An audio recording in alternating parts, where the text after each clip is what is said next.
Assalamualaikum warahmatullahi wabarakatuh. Bismillahirrahmanirrahim. Innal hamdalillah nahmaduhu wa nasta'inuhu wa nastaghfiruh wa na'udzu bihi min shururi anfusina wa sayyiati a'malina.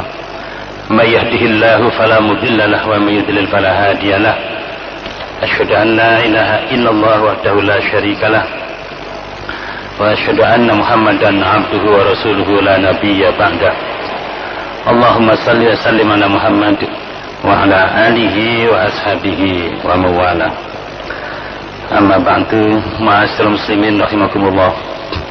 Alhamdulillah, segala puji hanya untuk Allah yang telah melimpahkan nikmat karunia-Nya kepada kita semua, sehingga saat ini kita berada di masjid ini untuk mengingat Allah, agar hati kita menjadi tenang, menjadi damai, dan menambah keimanan kita kepada Allah Subhanahu wa Ta'ala, sehingga kita mampu untuk beramal soleh dalam mengarungi hidup dan kehidupan ini. Semoga dengan itu kita termasuk orang-orang yang beruntung, orang yang berhasil dalam mengarungi kehidupan di dunia ini maupun kelak pada saat kita menghadap Allah Subhanahu wa Ta'ala. Amin. Bapak-bapak sekalian yang kita hormati, kajian kita ini masih berkaitan dengan islahul qulub, upaya-upaya kita untuk memperbaiki hati kita agar kita memiliki qalbun salim, hati yang sehat, hati yang bersih, yaitu hati orang yang beriman. Jangan sampai kita memiliki qalbun saqim, jangan sampai kita memiliki qalbun saqim, hati yang sakit, hati-hati yang rusak. Bapak dan sekalian yang kami hormati, yang lalu kita sudah sedikit membahas tentang ciri-ciri hati yang sehat itu, dan sebaliknya juga ciri-ciri hati yang sakit itu. Sekarang kita memasuki poin ketiga yang terkait dengan ciri hati-hati yang sehat tersebut.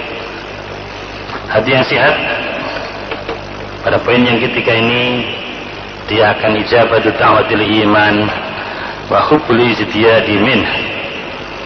Hati yang sehat akan memperkenankan panggilan iman dan mencintai upaya-upaya untuk menambah bekal keimanannya ini, sehingga imannya ini semakin kuat, semakin kokoh. Bapak-bapak sekalian yang kami hormati, pemilik hati yang sehat akan memperkenankan dakwah yang mengarahkan kepada keimanan ini, sebagaimana yang disampaikan oleh Allah SWT bagi pemilik hati yang sehat tersebut dengan firman-Nya, Rabbana innana sami'na munadiyan yunadi lil imani an aminu bi rabbikum fa amanna Rabbana faghfir lana dhunubana wa kaffir 'anna sayyi'atina wa tawaffana ma'al abrar. Al-Imran 193. Bapak dan sekalian, di sini orang yang memiliki hati yang sehat, hati yang selamat, dia berdoa, dia menyatakan, ya Tuhan kami, sesungguhnya kami telah mendengarkan seruan orang yang menyeru kepada keimanan ini, agar kita semua beriman kepada Tuhan kami. Maka kami memperkenankan seruan dia itu, fa'amanna, maka kami beriman. Rabbana, ya Tuhan kami, faghfir lana, maka ampunkanlah dosa-dosa kami, ampunilah kami dzunubana, dosa-dosa kami, wa kaffir 'anna, dan tutuplah dari kami sayyi'atina, kesalahan-kesalahan kami, wa tawaffana ma'al abrar, dan wafatkan kami beserta orang-orang yang baik. Bapak-bapak sekalian, ini adalah merupakan satu ungkapan, satu sikap bagi orang yang memiliki hati yang sehat dan senantiasa memperkenankan panggilan iman apabila ada penyeru yaitu baik dai maupun asatid, para guru yang menyeru kepada keimanan. Maka mereka menjawab, fa'amanna, kami beriman. Artinya memperkenankan panggilan tersebut dengan menyatakan diri sebagai orang yang beriman. Dan selanjutnya memohon kepada Allah, Rabbana faghfir lana dzunubana wa kaffir 'anna sayyi'atina wa tawaffana ma'al abrar. Ya Tuhan kami, maka selanjutnya ampunilah dosa-dosa untuk kami dan hapuskanlah segala kesalahan-kesalahan kami dan wafatkanlah kami beserta orang-orang yang baik. Bapak dan sekalian, begitu sikap orang-orang yang memiliki hati yang sehat. Yang memang orang yang beriman ini, orang yang memiliki hati yang sehat ini condong kepada yang baik-baik, kepada yang benar-benar. Orang yang memiliki hati yang sehat tidak akan memperturutkan hawa nafsunya dalam mengaruhi hidup dan kehidupan ini, yang mana hawa nafsu ini akan cenderung untuk pada perbuatan fahsya wal munkar. Hawa nafsu ini condong dan cenderung untuk merusak, untuk melampaui batas. Dan orang yang memiliki hati yang sehat tidak akan memperkenankan, tidak akan mengikuti, menuruti hawa nafsu itu sendiri. Maka Bapak dan sekalian, memperkenankan iman berarti memperkenankan panggilan Allah dan Rasulnya. Orang yang memiliki hati yang sehat maka akan selalu memperkenankan panggilan Allah dan Rasulnya sebagai konsekuensi daripada keimanannya kepada Allah Subhanahu wa ta'ala dan kepada Rasulnya, yang mana dia tidak ada keraguan lagi ya apa yang datang dari Allah dan Rasulnya. Berdasarkan ilmunya maka dia menerima apa yang datang dari Allah dan Rasulnya, seraya membenarkan apa yang datang dari Allah dan Rasulnya, sehingga tidak ada ragu-ragu lagi, tidak ada syak, keraguan lagi apa yang datang dari Allah dan Rasulnya. Karena seluruh ilmu pengetahuan yang ada ini menjelaskan tentang kebenaran apa yang datang dari Allah, yang datang dari Rasulnya itu. Sehingga Bapak dan sekalian, orang yang memiliki hati yang sehat, bila diajak untuk beriman ya, kepada Allah Subhanahu wa ta'ala dan Rasulnya, maka akan diperkenankannya dengan baik. Sebaliknya hati yang sakit, dia akan mengikuti hawa nafsunya. Nah ini yang membedakan al-hawa, hawa nafsu ini. Bahkan orang yang sudah sangat sakit itu bisa jadi Bapak dan sekalian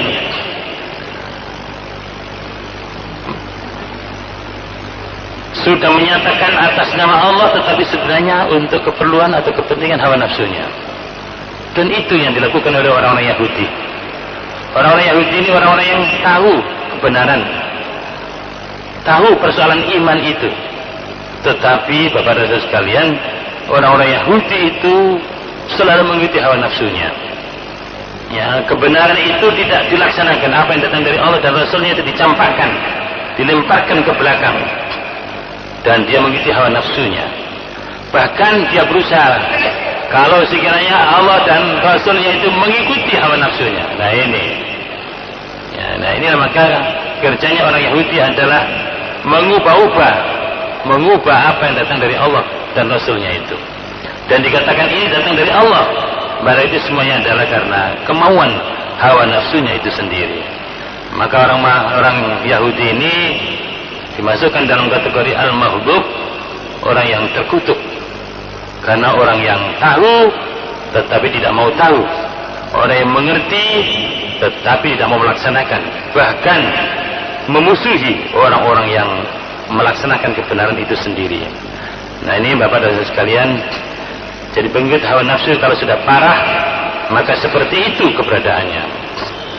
Nah mari kita ini berkaca, melihat, melakukan introspeksi terhadap keberadaan diri kita ini. Apakah setiap panggilan Allah dan Rasulnya itu kita perkenankan dengan baik, kita terima dengan penuh keyakinan, kita laksanakan dengan penuh keikhlasan, kita laksanakan dengan rasa senang, tidak ada beban-beban yang mengganjal, sehingga terasa apa yang diperintahkan oleh Allah dan Rasulnya itu adalah sesuatu yang menyenangkan, di dalam hidup dan kehidupan kita ini. Dan tidak ada yang menyenangkan dalam hidup ini kecuali melaksanakan perintah Allah dan Rasulnya. Lebih dari perintah apa saja. Bahkan Bapak dan Saudara sekalian, kalau ada orang memerintah tidak sesuai dengan perintah Allah dan Rasulnya, pastilah diabaikan. Karena itu adalah maksiat kepada Allah dan Rasulnya. Nah ini mari kita ini, namanya seperti kita ada panggilan untuk mengingat Allah, melaksanakan sholat, menegakkan sholat, membaca Al-Quran, bangun malam, bersedekah, berbuat baik. Perintah-perintah Allah SWT ini harus kita terima dengan senang. Kita terima tanpa ada penolakan sedikit pun. Ya, kita terima dengan rasa senang, mahabbah. Tidak ada di sana itu kejengkelan atau kebencian. Dan kita laksanakan dengan ikhlas, tulus, murni, terlepas dari syirik. Ya, murni karena Allah. Libtihai maradatillah, untuk mencari keridhaan Allah Subhanahu wa taala. Nah, para sekalian, kalau kita ini sudah merasa senang dalam memenuhi, memperkenankan panggilan Allah Subhanahu wa taala, maka itu semuanya seperti main-main itu. Ada anak kita ini main sepak bola senang, jalan senang, ya hura-hura senang, ya padahal capek juga itu. Ya, kalau diajak sholat dia yang baik-baik berat. Dan itu kalau memang masih kotor hatinya, masih kotor jiwanya, masih sakit hatinya. Tapi bagi orang yang sudah bersih jiwanya, maka pasti condong kepada yang baik-baik ini, yang benar ini. Bahkan itu indikasi keimanan. Man sarrathu hasanatuhu wa sa'athu sayyi'atuhu fa huwa mu'min. Rawahul Hakim. Barang siapa yang kebaikannya itu membuat dia senang, dan begitu pula kalau ada kejelekan yang tidak membuat sedih, maka itu indikasi mukmin, beriman. Jadi kalau kita ini senang yang baik-baik, bagi sekalian senang, maka ya. Dan begitu pula yang jelek-jelek, kita tidak senang. Kalau terjadi maka kita sedih terhadap perbuatan pelanggaran tersebut, maka itu indikator, indikasi bahwa kita ini adalah orang beriman. Nah, seringkali bahwa yang membuat cacat dalam kehidupan beragama itu adalah al-hawa itu sendiri. Rasulullah sendiri mengatakan afatuddin al-hawa. Bapak sekalian, ya, cacatnya agama ini adalah karena hawa nafsu itu sendiri. Ya, karena itu maka tugas seorang dai sebagai pelanjut risalah Rasul, sebagaimana dilakukan oleh para nabi dan rasul itu, di samping membacakan ayat Allah ini agar kita memiliki ilmu yang kokoh, maka tugas Rasul adalah membersihkan dan mensucikan jiwa anak manusia ini. Di samping kita ini dibuat faham, mengerti, bertambah ilmunya, maka tugas dai, tugas Rasul selanjutnya yang ngiti Rasul adalah tazkiyatun nufus, itu membersihkan jiwa ini. Sebetulnya banyak orang yang mengerti Al-Quran, mengerti Sunnah, memiliki ilmu pengetahuan, tetapi tidak mampu melaksanakan Al-Quran dan As-Sunnah itu sendiri. Tidak siap melaksanakan perintah dan menjauhi larangan Allah, karena di dalam dirinya masih ada daki-daki, kotoran-kotoran, ron, yang membuat adanya hijab untuk siap melaksanakan kebenaran itu sendiri. Ini maka tugas para nabi dan rasul, selanjutnya tugas para dai dan guru ini adalah di samping melakukan tilawah terhadap ayat-ayat Allah, membacakan ayat-ayat Allah seperti ini, adalah membersihkan jiwa anak manusia ini. Nah, sehingga Bapak dan Saudara sekalian, apabila jiwanya sudah bersih, maka di situ petunjuk itu akan bisa nuzul, bisa landing, ya, bisa diterima dengan baik dan siap untuk dilaksanakan. Sehingga membangun kehidupan yang benar akan bisa ditegakkan, karena memang sudah ada kesiapan jiwanya ini. Dari segi pemahaman, dari segi pemikiran, dari segi ilmu sudah kokoh, dari segi kejiwaan sudah bersih, ya, sudah suci, sehingga bisa menangkap kebenaran itu dengan baik dan siap untuk dilaksanakan. Bapak sekalian yang kami hormati,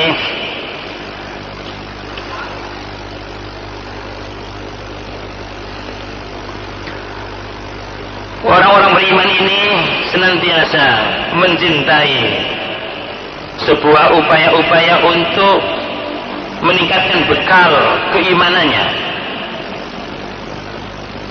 sehingga kalau ada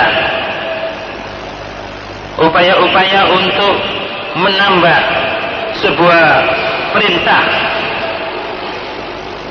dalam rangka untuk memperkuat keimanannya, maka akan diterimanya dengan baik. Bahkan membuat gembira dirinya, sebagaimana difirmankan oleh Allah dalam surah At-Taubah ayat 124-125. Allah berfirman, wa idza ma unzilat suratun faminhum may yaqulu ayyukum zadatu hadhihi imana fa amma alladhina amanu fayatatuhum imana wa hum yastabshirun wa amma alladhina fi qulubihim maradun fazadatuhum rijsan ila rijsihim wa matu wa hum kafirun. Dan apabila diturunkan sebagian dari surat wahyu ini, faminhum, maka di antara mereka may yaqul, ada yang mengatakan ayyukum zadatu hadhihi iman, mana di antara kalian yang dengan ayat-ayat tadi itu menambahnya keimanannya. Fa ammal ladzina amanu, maka ada orang yang telah beriman, fazadatuhum imanan, maka ayat-ayat itu menambah kepada mereka keimanan. Wa hum yastabshirun, dan mereka gembira. Wa amal ladzina fi qulubihim maradun, adapun orang-orang yang di dalam hati mereka itu ada penyakit, artinya sakit, fazadatuhum rijsan ila rijsihim, maka dengan disampaikannya ayat-ayat surat-surat itu, perintah-perintah dan larangan tersebut, fazadatuhum rijsan ila rijsihim, maka menambah kepada mereka itu rijsan, kekafiran, ila rijsihim, kepada kekafiran yang sudah ada pada dirinya. Wa matu wa hum kafirun, dan mereka mati sedangkan mereka dalam keadaan kafir. Apa dasar sekalian, nanti kalau orang itu selama memiliki penyakit di dalam hatinya, maka ketika diajak untuk berbuat baik itu, maka tidak semakin baik, tetapi semakin mengotori jiwanya, ya, semakin dia membuat kafir, semakin jengkel. Nah gitu. Dan mungkin aja di antara anak-anak yang menjadi tanggung jawab kita, ya, bapak sekalian, ketika diajak untuk berbuat baik tidak senang seperti orang yang beriman diajak untuk berbuat baik. Nah ini indikasi-indikasi yang juga perlu kita waspadai. Dan sampai kita sebagai orang tua, sebagai guru, sebagai pengurus masyarakat, jamaah, bila ada indikasi-indikasi yang menunjukkan kekotoran jiwa, ya, sakitnya hati, sakitnya jiwa, ya, apabila disampaikan sebuah kebenaran, maka seringkali ada sifat, ya, rasa kejengkelan, rasa jengkel, rasa menolak, tidak siap untuk melaksanakan. Hanya didengar oleh telinganya dan tidak sampai hatinya dan menggerakkan anggota tubuhnya untuk melaksanakannya. Betapa banyak manusia-manusia yang seperti ini, Bapak dan sekalian. Jika disampaikan kebenaran, ya, tidak menambah keimanannya sehingga ada kekuatan untuk melaksanakan, tetapi malah semakin mengotori hatinya, mengotori jiwanya, dan semakin menambah kekafirannya, keingkarannya kepada Allah Subhanahu wa taala. Bapak-bapak sekalian yang kami hormati, hal seperti ini perlu kita perhatikan. Jangan sampai kita sebagai orang tua hanya memperhatikan persoalan yang bersifat fisik daripada anak-anak kita, keluarga kita.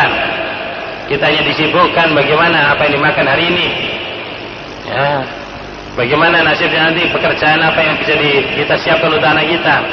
Tetapi kita tidak peduli terhadap bagaimana pertumbuhan dan perkembangan hati, rohani, jiwa anak-anak kita ini. Sebab lingkungan kita sekarang ini ada lingkungan yang tidak kondusif, Bapak dan sekalian. Arus global yang ada ini tidak menambah sehatnya jiwa, sehatnya rohani. Berita-berita yang ada dalam keseharian, informasi yang terus-menerus sampai kepada anak kita lewat berbagai media cetak maupun elektronik, lewat koran-koran, majalah-majalah, buku-buku bacaan, ya, lewat HP, media elektronik yang ada, dan seterusnya, itu sekarang itu condong untuk mengotori hati anak manusia ini. Ya, sekarang ini anak-anak tingkat SD saja sekarang ini sudah main-main, sudah Pak, main-main. Tingkat SD ini, belum lagi SMP, SMA. Kalau kita lihat arus kehidupan umat manusia yang ada ini, masya Allah luar biasa. Untuk mengajak kepada kebaikan itu amat berat, karena hatinya sudah terkotori dengan apa yang dilihat, yang dirasakan, yang didengar, ya, dalam lingkungan hidup dan kehidupannya ini. Nah, sehingga coba banyak anak-anak muda yang ke masjid, berapa orang ini? Nah, itu satu indikasi betapa beratnya, ya, kecondongan masyarakat ini kepada yang baik-baik. Tapi kalau kita lihat di tempat-tempat nasihat, di tempat-tempat berhura-hura, rame-rame, ya, dan seterusnya begitu penuh dengan anak manusia ini, anak-anak ABG kita, anak yang baru gede ini. Sekarang ini coba arus-arus yang ada yang terjadi di tengah masyarakat, dan mereka pinter untuk membuat sebuah permainan yang membuat anak-anak kita ini tertarik, terpana, tersihir. Ya, dan pinternya ini iblis, anak cucunya setan Yahudi ini, untuk menjebak umat manusia di muka bumi ini untuk mengikuti arusnya,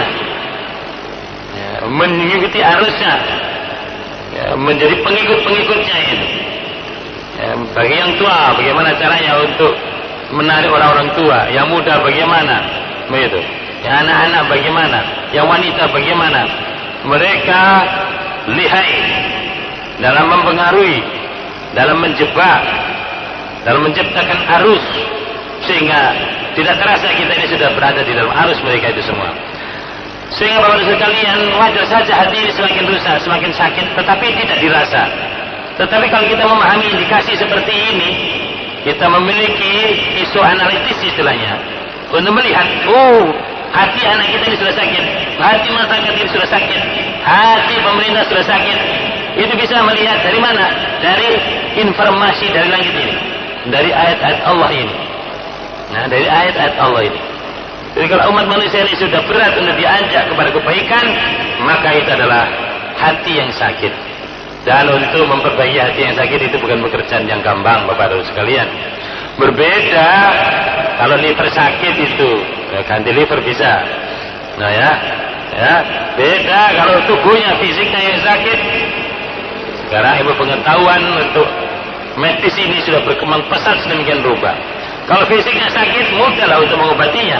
Tetapi kalau hatinya, jiwanya sudah sakit, itu tidak mudah untuk memperbaikinya. Bapak-Ibu sekalian, jadi ini harus menjadi kewaspadaan kita semua. Dan sampai orang tua ini dibuat sibuk hanya untuk memenuhi tuntutan kebutuhan fisik anak-anak kita, dan kita tidak sempat untuk mengantarkan putra-putri kita ini terjaga fitrahnya, terjaga kebersihan dan kesucian hatinya, sehingga anak-anak kita luluh untuk hidup yang baik-baik, yang benar-benar ini. Nah, ini kewaspadaan. Nah, sekarang ini di dunia pendidikan ini dengan majunya media pembelajaran, ya, alat-alat media ICT, ya,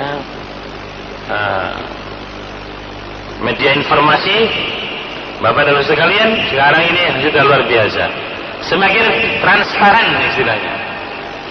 Yang jelek semakin transparan. Mau berbuat jelek terbuka lebar, lapangannya luas, di mana saja bisa. Klik HP sudah bisa ini, internet sudah bisa. Sudahlah, ini namanya kemaksiatan dan kemungkaran ini sudah di mana-mana. Apa yang bisa untuk mengontrol, mengendalikan diri kalau putra-putri kita, keluarga kita tidak terjaga kefitrahan dan kesuciannya? Bapak dan sekalian, gangguan, godaan dan cobaan iman ini dalam kehidupan kita ini semakin hari semakin berat. Jika kita tidak mampu membekali keimanan agama ini kepada putra-putri kita, maka pastilah dijamin larut mengikuti arus yang ada. Tetapi apabila kita berhasil mengantarkan putra-putri kita memiliki iman, maka dia akan mampu memilih, walaupun di dunia yang serba deras, arus kemaksiatan dan kemungkaran ini, tetapi apabila ada iman, dia akan bisa menjaga diri akan memiliki wiqayah, kemampuan untuk menjaga diri dari pelanggaran, dari berbuat maksiat dan mungkar. Artinya takwa itu akan bisa dipertahankan, akan bisa ditingkatkan. Bapak dan saudara yang kami hormati, orang-orang yang memiliki hati yang sakit, maka kita bisa melihat itu melanggar, merintangi ya tegaknya jalan Allah ini. Nah ini wa amalul qulubil maridah fatarahum yasudduna an sabilillah. Maka kita bisa melihat mereka orang yang memiliki hati yang sakit ini, mereka akan menghalang-halangi jalan Allah. Karena orang yang memiliki sakit hati ini, Bapak dan sekalian, melihat kebenaran ini sesuatu yang merepotkan. Nah, coba. Kalau ada anak-anak kita diajak sholat, kok terasa abot, terasa berat, nah ini satu indikasi, ya, satu indikasi. Kalau perintah-perintah agama itu sesuatu yang memberatkan, merepotkan, wah, sudah indikasi, sudah kotor ini, ada warning ini. Ya, itu sebenarnya sebuah alarm yang kita sebagai orang tua harus waspada dan sikap bahwa ada sesuatu yang bersifat mendasar yang harus kita perhatikan. Bapak dan saudara sekalian yang kami hormati, orang-orang yang memiliki sakit hati ini bukan hanya sekedar berat, tapi kalau menjadi semakin berat hatinya, sakit hatinya, parah sakit hatinya, maka tidak hanya terasa berat, tidak hanya terasa merepotkan agama ini, tapi agama itu nanti dianggap sesuatu yang menghambat. Oh ini ya. Jadi kalau ada orang menganggap bahwa agama itu menghambat kemajuan. Ya, jadi kalau ada manusia ya menyatakan bahwa agama Islam itu menghambat kemajuan, maka Bapak dan sekalian itu indikasi bahwa dia adalah orang yang sakit jiwanya. Ya, kalau Islam ini dianggap sesuatu yang menghambat pembangunan, menghambat kemajuan, maka kalau bisa Islam itu disingkirkan dari kehidupan ini, maka inilah orang-orang yang masuk dalam kategori yasudduna an sabilillah, menghalang-halangi dari jalan Allah. Mereka adalah orang-orang munafik, mereka adalah orang kafir, ya, mereka adalah orang-orang yang fasik. Itu semua adalah orang-orang yang sakit hatinya, ya, sakit jiwanya, yang merana rohaninya. Bapak dan Saudara sekalian, Allah sendiri mengatakan dalam firman-Nya dalam surat Ibrahim ayat 3, alladzina yatahibbuna al-hayata ad-dunya 'ala al-akhirah wa yasudduna an sabilillahi wa yabghunaha iwaja ulaika fi dhalalin mubin. Yaitu orang-orang yang lebih mencintai dunia daripada akhirat, dan mereka berusaha untuk menghalang-halangi dari jalan Allah dan menghendaki jalan Allah itu menjadi bengkok. Ulaika fi dhalalin mubin. Mereka itu di dalam kesesatan yang jauh. Nah ini Bapak dan Saudara sekalian, biasanya orang-orang yang dilanda penyakit hati ini karena memang tidak dididik hatinya ini. Dan inilah pendidikan kita di dunia sekarang ini, lebih memperhatikan pada pendidikan yang bersifat fisik. Betul Pak? Apa ya? Jadi lebih memperhatikan pendidikan yang bersifat fisik. Kita kalau perhatikan pendidikan kita di dunia sekarang ini, mulai dari playgroup, TK, SD, SMP, SMA, perguruan tinggi semuanya, atau yang berlabelkan agama, ya katakanlah, ya Rodotul Atfal, TK, playgroup, Ibtidaiyah, Tsanawiyah, Aliyah, ya, kemudian Al-Jami'ah, katakanlah perguruan tinggi, semua itu sekali sekarang ini arah kemasannya itu lebih dominan kepada fisik. Belajar agama pun juga dalam rangka untuk mendapatkan posisi, kedudukan dan jabatan yang dari segi materi. Coba ya. Jadi mempelajari agama itu bukan dalam rangka untuk bagaimana dia menjadi orang yang beragama, sehingga jiwanya semakin hari semakin terjaga, kefitrahannya itu, pertumbuhan dan perkembangannya sudah di atas fitrah, sehingga suci, sehingga menjadi orang yang baik. Tidak ke sana. Saya belajar di sini supaya nanti bisa ahli ini, nanti gajinya sekian. Begitu Pak. Kedudukannya begini, habis. Nah ini jadi arus kehidupan global ini, hatta dunia pendidikan seperti itu, sehingga memang kita lihat bahwa pendidikan kita ini masih menterlantarkan masalah rohania kita ini. Kalau tak ada pendidikan agama di sekolah kita, itu hanya sekedar pengetahuan agama, tapi tidak mengantarkan anak-anak kita ini bagaimana menjadi orang yang beragama, dalam arti bagaimana bisa membersihkan jiwanya ini sehingga sambung dengan Allah, ya, sehingga mencintai Allah, mencintai Rasulnya, mencintai agamanya, sehingga senang di dalam melaksanakan perintah Allah, perintah Rasulnya, menegakkan agamanya. Tidak seperti itu arah daripada pendidikan kita ini. Nah, ini Bapak sekalian berbahagia. Karena itu maka kita perlu waspadai. Oh, kenyataan kita selama ini seperti itu. Sehingga betapa banyak Bapak sekalian semakin tinggi pendidikannya, dia semakin membawa manusia ini untuk semakin takut kepada Allah. Ya, semakin cinta kepada Allah, semakin menyadarkan hidupnya kepada Allah, semakin mendekatkan dirinya kepada Allah. Tidak seperti itu. Tapi semakin pintar kadang-kadang semakin melecehkan agama. Bahkan Allah dikoreksi loh. Ya ini zaman sekarang. Allah dikoreksi, Rasulnya dikoreksi, agama dikoreksi. Bahkan menjadi satu yang membebani hidup dan kehidupannya. Bukan sesuatu yang merupakan rahmat. Karena bisa menjadi orang yang beragama, bisa menemukan rahmat, menemukan karunia yang sangat besar yang tidak ternilai harganya. Tidak seperti itu. Nah, ini Bapak sekalian, model pendidikan kita sekarang ini seperti itu. Karena itu mestinya para guru, para asatid, para kiai, para ulama, kita sebagai orang tua, mestinya ini harus kita waspadai. Bahwa pendidikan agama, pelajaran agama arahnya adalah mendidik, mengantarkan putra putri kita ini untuk menjadi orang yang beragama, yang ditunjukkan dengan semakin bersihnya jiwanya, semakin suci jiwanya, sehingga semakin mengantarkan anak-anak kita menjadi anak-anak yang soleh, anak-anak yang siap untuk wa'amilus salihat, beramal amalan-amalan yang baik. Amalan-amalan yang baik. Bapak dan sekalian, nah karena pendidikan itu arahnya ke sana, tidak ada sistem evaluasi terhadap pendidikan rohani ini. Pokoknya tingkat TK, SD, SMP, SMA dan perguruan tinggi, bagaimana rohaninya? Nggak ada. Yang ada itu sistem evaluasi itu mengarah kepada kecerdasan otak yang terbatas hanya pada hal yang bersifat atau berdimensi materi. Tetapi pendidikan ini tidak. Bagaimana? Dari TK, SD, SMP, semakin baik ibadahnya, semakin baik pelaksanaan syariatnya. Ke SMA juga seperti itu, perguruan tinggi. Nah, mestinya semakin tinggi pendidikannya, maka semakin mengantarkan kita ini, ya, menjadi manusia-manusia yang lebih taat kepada Allah dan Rasulnya, lebih sungguh-sungguh di dalam beragama ini. Nah, itu menjadi enak manusia-manusia yang enak dipandang mata, menjadi penyejuk hati, ya, sehingga oh, itulah manusia-manusia yang terdidik itu. Bapak-bapak sekalian yang kami hormati, manusia-manusia yang lebih mencintai dunia daripada akhiratnya, itu satu indikasi kegagalan pendidikan.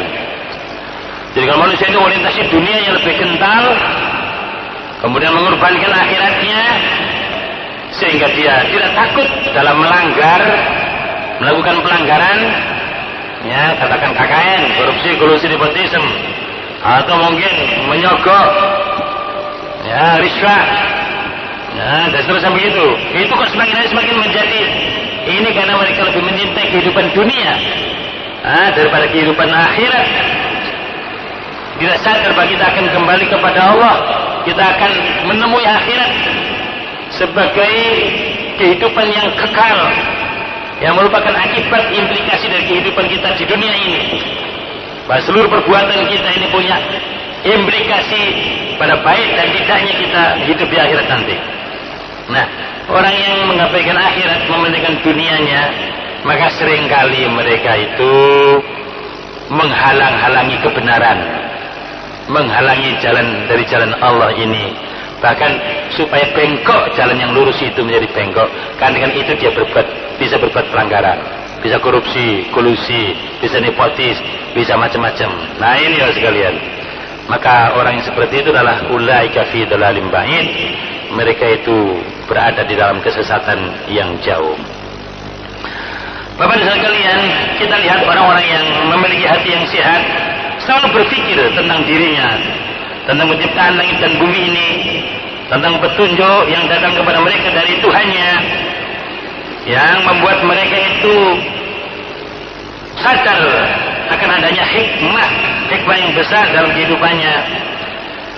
Dan petunjuk dari Allah SWT itu membuat kesadaran mereka akan adanya kematian dan seterusnya, sehingga mengantarkan mereka itu mampu mengontrol kehidupannya baik masa yang lalu, sekarang maupun yang akan datang. Mereka sadar akan adanya surga yang disediakan oleh Allah pada hamba-hambanya yang beriman, yang menjaga keimanannya dan meningkatkan keimanannya. Dan disadar bahwa nanti juga ada azab siksa yang menanti yang menunggu mereka yang memiliki sakit hati, sakit jiwa tadi itu. Jadi itu mereka orang yang fasik, orang munafik, orang yang kafir itu. Dan mereka juga orang-orang yang memiliki iman yang memikirkan tentang mukjizat Muhammad Rasulullah SAW dan dalil-dalil tentang kebenaran yang dibawa oleh beliau, dan bagaimana cara untuk melaksanakan, mempraktekkan apa yang diperintahkan oleh Allah dan Rasulnya itu agar mampu merealisasikan kebahagiaan dunia dan akhirat, dan agar mereka mampu menjaga diri mereka dari siksa api neraka. Jadi Bapak dan orang yang beriman ini, Bapak dan sekalian, memiliki pandangan hidup yang utuh, bahwa hidup itu tidak hanya di dunia ini, bahkan dia bisa menempatkan dunia ini dalam rangka kepentingan akhirat. Itu orang yang cerdas, ya, orang yang cerdas. Tapi kalau orang yang gak cerdas malah mengorbankan akhirat untuk kepentingan apa? Dunianya. Dan orang yang cerdas adalah orang yang bagaimana bersungguh-sungguh di dalam menguasai kehidupan di dunia ini untuk kepentingan sukses di akhiratnya. Kesadaran-kesadaran yang bersifat global seperti ini ada pada orang-orang yang memiliki hati yang sehat ini.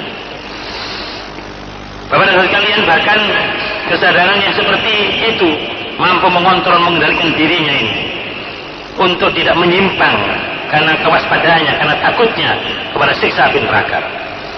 Kemampuannya untuk menjaga diri dari penyimpangan sehingga terjaga dari siksa api neraka membuat dia puas dalam kehidupannya ini, nah, dalam kehidupan di dunia ini, nah, apalagi nanti di akhirat.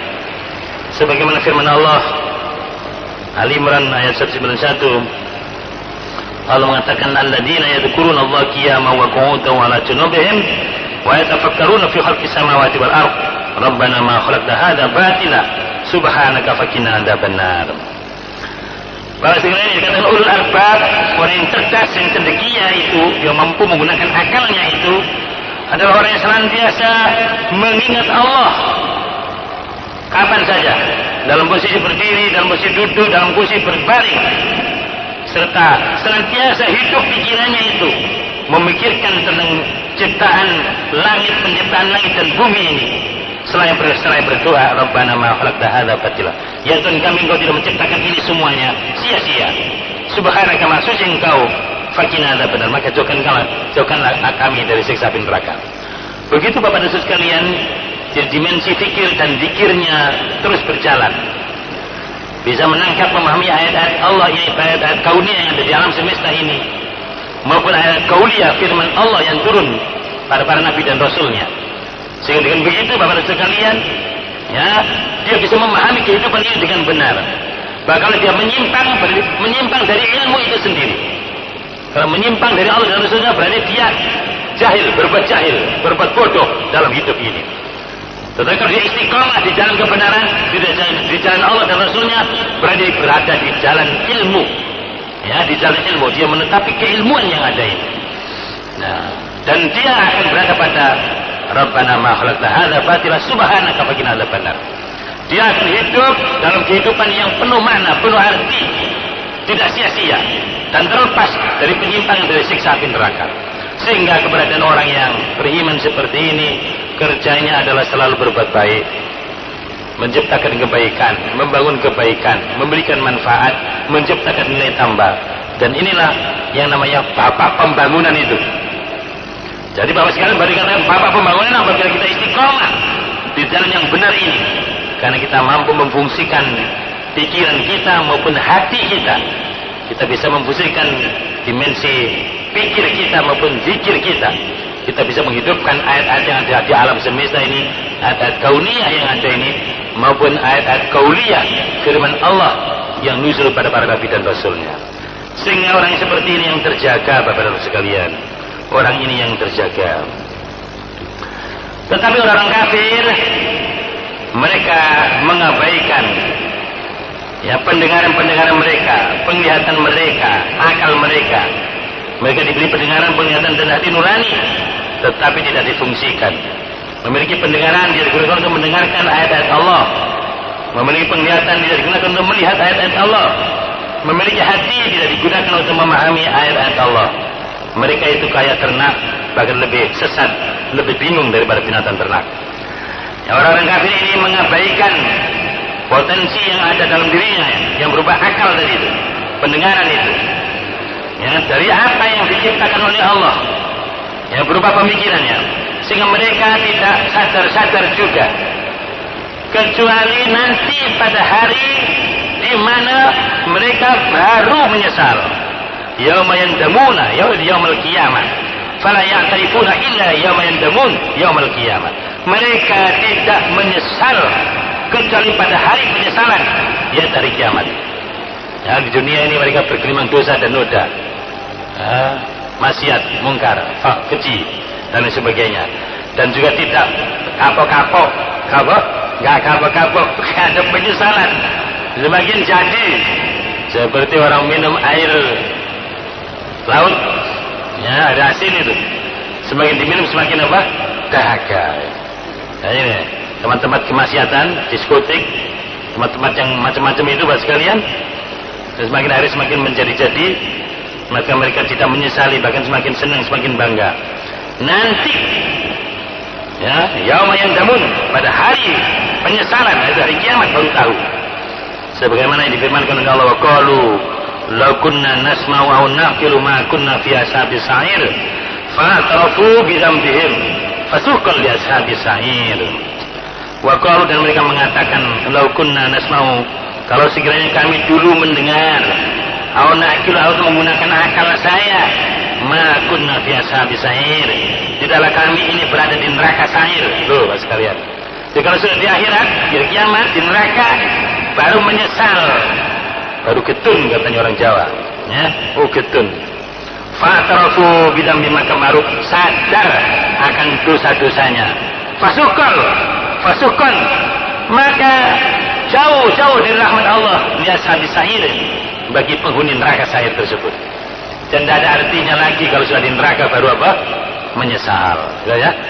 Kalau sudah di akhir baru menyesal, oh, pintu tutup sudah ditutup, ya, neraka sudah dibuka baru menyesal. Semoga kita yang hadir ini dikuatkan oleh Allah iman kita, dibersihkan, disucikan hati kita, sehingga kita adalah orang-orang yang memiliki qalbun salim, dan kita nanti menghadap Allah dengan qalbun salim, dengan hati yang selamat, hati yang bersih dan hati yang suci. Dan orang yang memiliki hati yang bersih dan suci ini adalah hati orang yang beriman, dan inilah yang akan dimasukkan oleh Allah ke dalam surganya. Semoga kita semua ini menjadi ahlul jannah, ya Bapak, kita ini adalah penghuni surga nanti di akhirat. Demikian kita sudahi dengan doa kafaratul majelis. Subhanakallahumma rabbana bihamdika asyhadu an la ilaha illa anta astaghfiruka wa atubu ilaik. Wa sallallahu ala Muhammadin wa alihi washabihi ajmain. Walhamdulillahirabbil alamin. Assalamualaikum warahmatullahi wabarakatuh.